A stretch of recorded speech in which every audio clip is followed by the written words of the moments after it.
Alors, la population autour va attraper de la pollution chimique et de la pollution radioactive.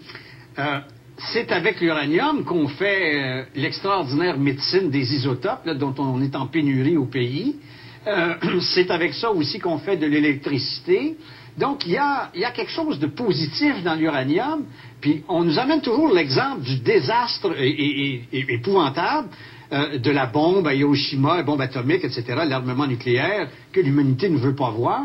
Mais est-ce qu'il y a des bienfaits à l'uranium? Est-ce qu'on pourrait un jour penser pouvoir utiliser cette ressource comme on utilise l'aluminium, comme le bauxite, comme on utilise l'or, peu importe? Le son a été coupé. Ah, excusez-moi. Est-ce qu'il y a des est-ce qu'on pourrait utiliser un jour favorablement l'uranium pour l'humanité? Il y a l'isotope qui va bien. Il y a toutes sortes de choses qui sont bonnes malgré tout à l'uranium. Est-ce qu'il y a un moyen de dompter cette matière? Bon, M. Mongrain, si vous parlez aux médecins nucléaires, il y a un très bon groupe à l'Université de Sherbrooke, il y a un très bon groupe à l'Université Laval qui en fait. Les isotopes qui sont d'intérêt pour la médecine nucléaire n'inclut pas l'uranium.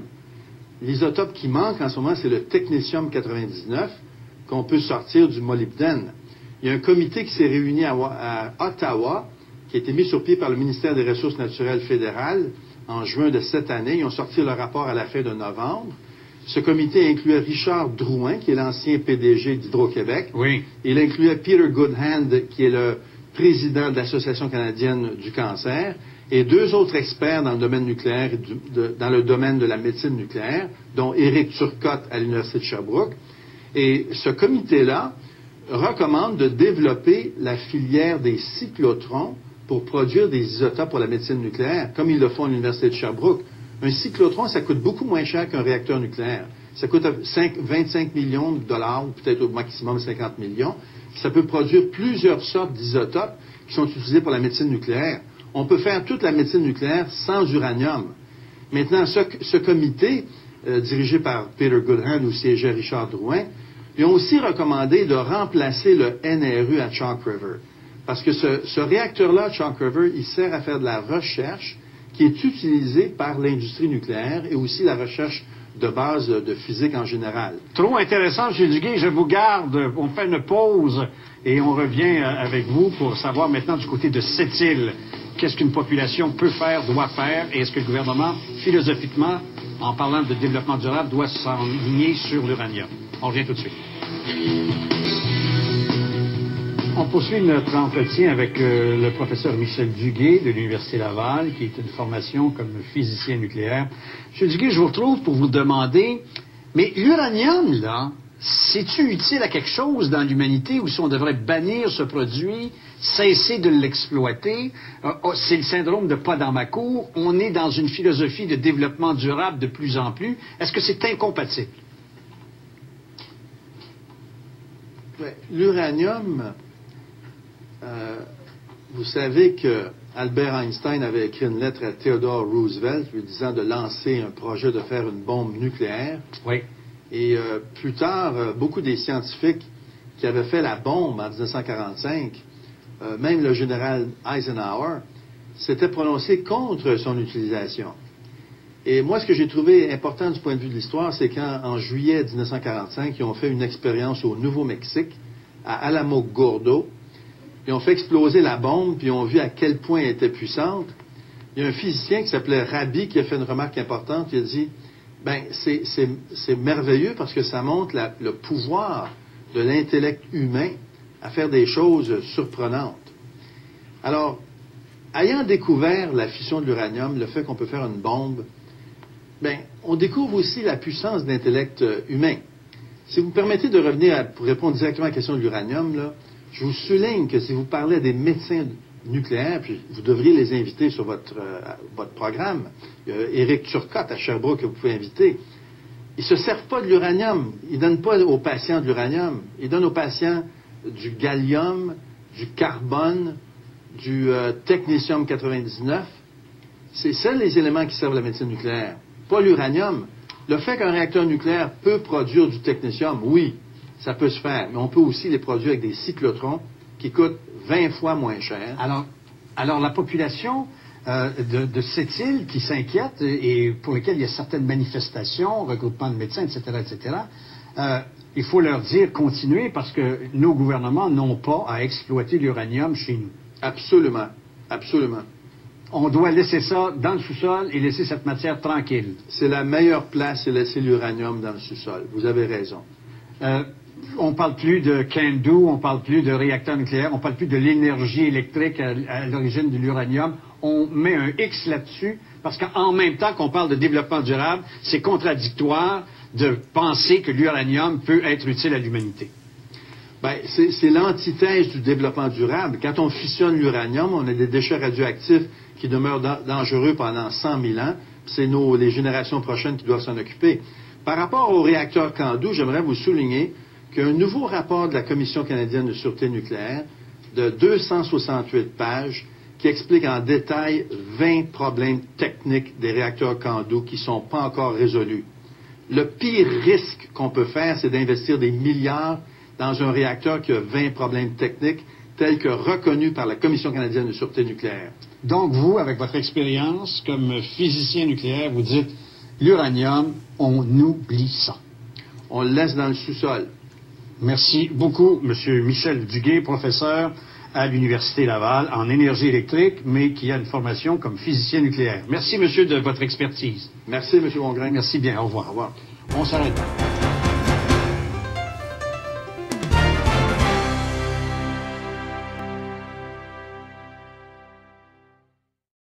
Hier, nous avons parlé de cette tollée, cette montée de boucliers, ce rassemblement autour de la contestation de l'exploitation éventuelle d'une mine d'uranium dans la région de Sept-Îles. Il y a 20 médecins, 3 autres se sont joints à eux dans leur mouvement de contestation et de sensibilisation.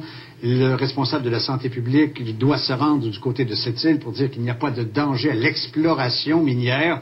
L'exploitation en est une autre chose. Nous, on a voulu en avoir le cœur net pour parler à un spécialiste du domaine. Il est professeur à l'Université Laval, mais c'est un homme qui a une formation en physique nucléaire et il enseigne maintenant l'énergie électrique, entre autres choses, à l'Université Laval. M. Michel Duguay qui est avec nous. Bonjour, M. Duguay. Bonjour, M. Mongrain. M. Duguay, j'ai besoin de vos talents de vulgarisateur. Dans un premier temps, qu'est-ce que c'est que de l'uranium? Ben, l'uranium, c'est un élément très lourd. Son poids atomique, c'est 235 et 238.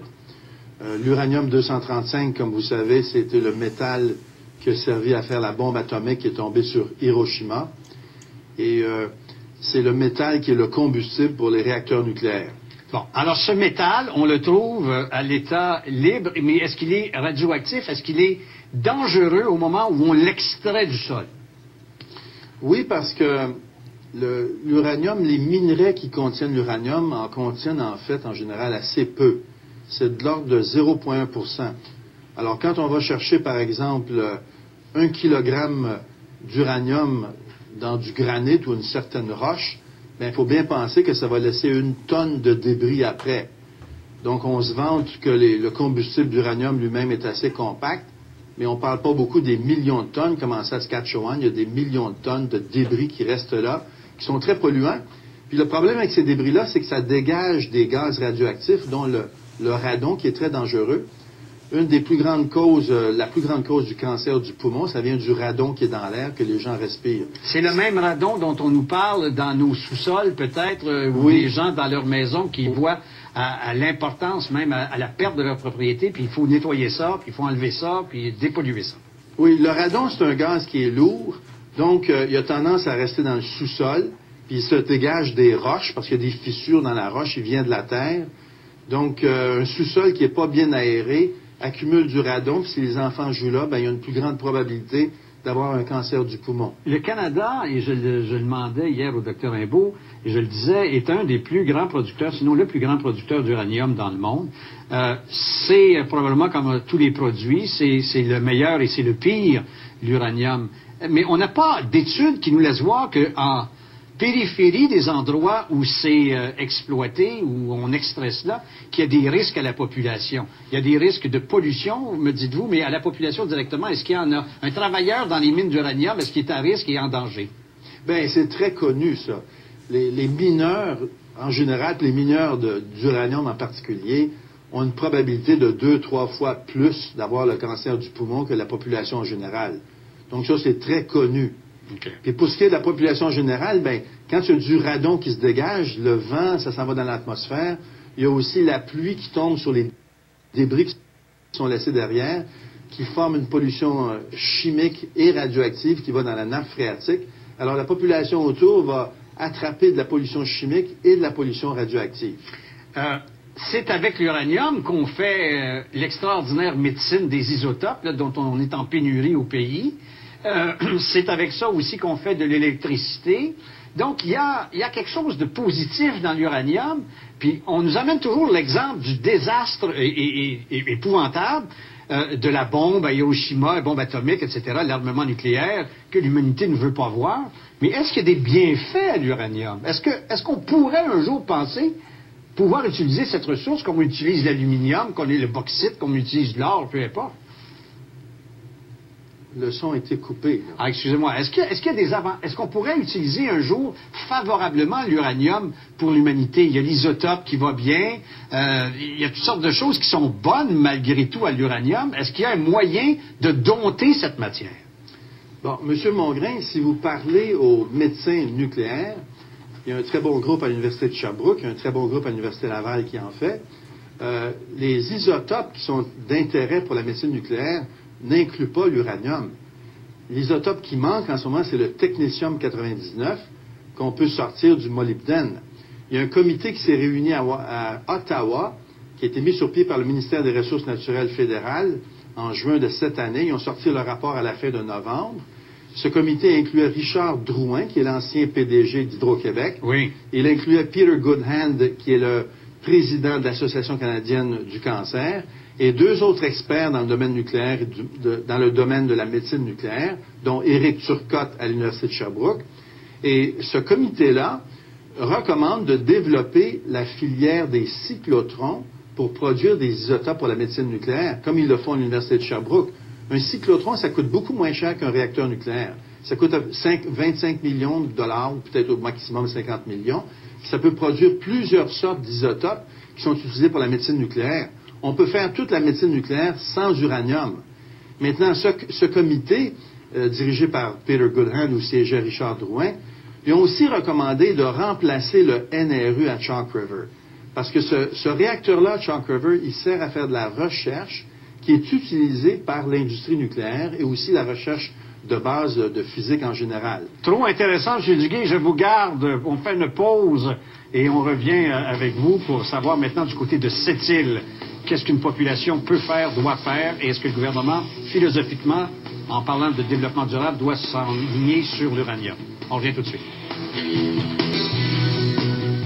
On poursuit notre entretien avec le professeur Michel Duguay de l'Université Laval, qui est une formation comme physicien nucléaire. M. Duguay, je vous retrouve pour vous demander, mais l'uranium, là, c'est-tu utile à quelque chose dans l'humanité ou si on devrait bannir ce produit, cesser de l'exploiter? C'est le syndrome de pas dans ma cour. On est dans une philosophie de développement durable de plus en plus. Est-ce que c'est incompatible? L'uranium, vous savez que Albert Einstein avait écrit une lettre à Theodore Roosevelt lui disant de lancer un projet de faire une bombe nucléaire. Oui. Et plus tard, beaucoup des scientifiques qui avaient fait la bombe en 1945, même le général Eisenhower, s'était prononcé contre son utilisation. Et moi, ce que j'ai trouvé important du point de vue de l'histoire, c'est qu'en juillet 1945, ils ont fait une expérience au Nouveau-Mexique, à Alamogordo. Ils ont fait exploser la bombe, puis ils ont vu à quel point elle était puissante. Il y a un physicien qui s'appelait Rabi qui a fait une remarque importante. Il a dit, c'est merveilleux parce que ça montre le pouvoir de l'intellect humain à faire des choses surprenantes. Alors, ayant découvert la fission de l'uranium, le fait qu'on peut faire une bombe, on découvre aussi la puissance de l'intellect humain.